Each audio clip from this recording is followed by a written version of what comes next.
एक बात बताऊं आपको, मैंने आज अमित शाह जी की प्रेस कॉन्फ्रेंस बंगाल पे सुन रहा था। उन्होंने कहा कि ये हमारा, मतलब मुझे एग्जैक्ट शब्द नहीं है, उनका एक कहना था कि हम, मोदी जी ने कब कही थी ये बात कि भारत माता की दोनों भुजाएं समान तरीके से मजबूत बलशाली बने, तो पश्चिमी भुजा तो है, पूर्वी भुजा को भी बनाना था, वो काम अभी तक नहीं हो पा रहा था। अब देखिए बिहार, उड़ीसा और बंगाल और पूरे पूर्वोत्तर में बीजेपी की सरकार है, अब होगा। तो उन्होंने बिहार को बीजेपी की सरकार कहा। सरकार है, वो तो बिहार में बीजेपी की सरकार है। आप बहुत तंज कर, उन्होंने बोला बीजेपी की सरकार का, बीजेपी में तंज कर रहे हैं आप।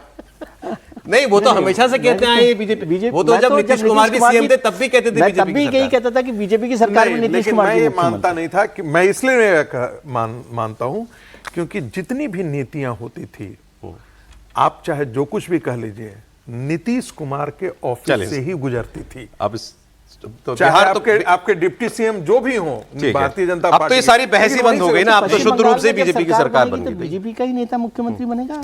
चलिए अगली खबर पवन खेड़ा जी से जुड़ी हुई खबर। कांग्रेस पार्टी के नेता, उनको डबल झटका लग गया। एक और तो गुवाहाटी हाईकोर्ट ने पवन खेड़ा की अग्रिम जमानत याचिका आज खारिज कर दी है, दूसरी तरफ विदेश मंत्रालय ने भी ये बड़े साफ तरीके से बता दिया है कि पवन खेड़ा ने जो हिमंता बिश्व शर्मा की वाइफ के 3 पासपोर्ट होने का दावा करते हुए जो भी दस्तावेज दिखाए थे वो फर्जी थे।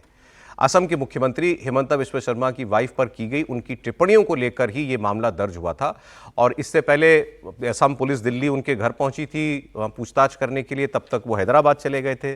तेलंगाना में कांग्रेस की सरकार है, फिर वो वहां पर गए, वहां उन्होंने हाई कोर्ट से इंटरिम रिलीफ ले लिया, फिर उसको चैलेंज करने के लिए आसाम पुलिस सुप्रीम कोर्ट गई।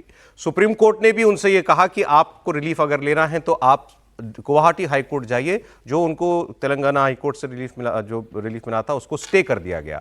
अब वो फाइनली गुवाहाटी हाई कोर्ट गए तो गुवाहाटी हाई कोर्ट ने उनकी अग्रिम जमानत की याचिका को खारिज कर दिया है।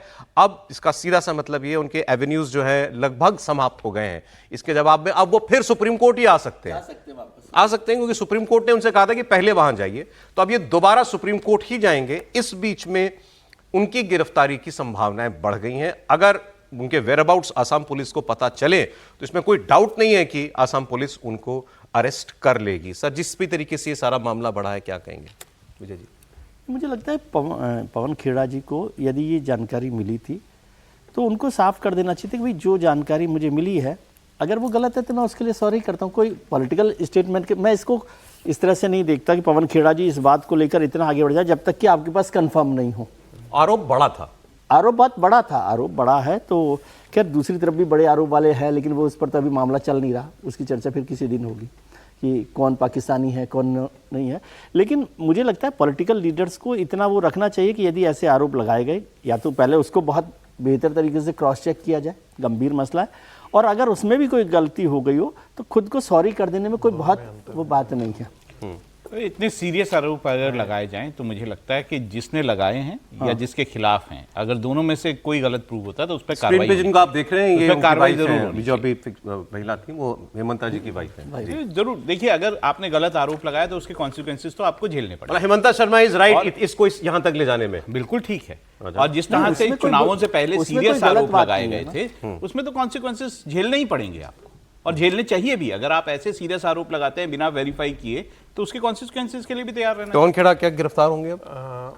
मुझे लगता है कि जिस प्रकार के आज हाई कोर्ट ने जब खारिज कर दिया है तो उनके पास एक एवेन्यू जब भी बचा हुआ है, बड़े बड़े वकील भी हैं उनके साथ सुप्रीम कोर्ट में, लेकिन मुझे नहीं लगता है कि इस मामले पे सुप्रीम कोर्ट उनको राहत देने जा रही है। क्योंकि देखिए, फॉर्ज डॉक्यूमेंट को दिखा करके आरोप लगाना exactly, बात यही है। ये यहाँ आकर के क्योंकि कागज दिखाया। और दूसरी बात जो विजय जी कह रहे थे कि भाई दूसरे तरफ से भी तो हुआ था, भाई गोगोई जी को लेकर के, उनके संबंध में, उनकी पत्नी को लेकर के, जो बाद में वो एक राजनीतिक टिप्पणी के तौर पर था जिसको प्रश्न के घेरे में ला करके खड़ा किया गया था।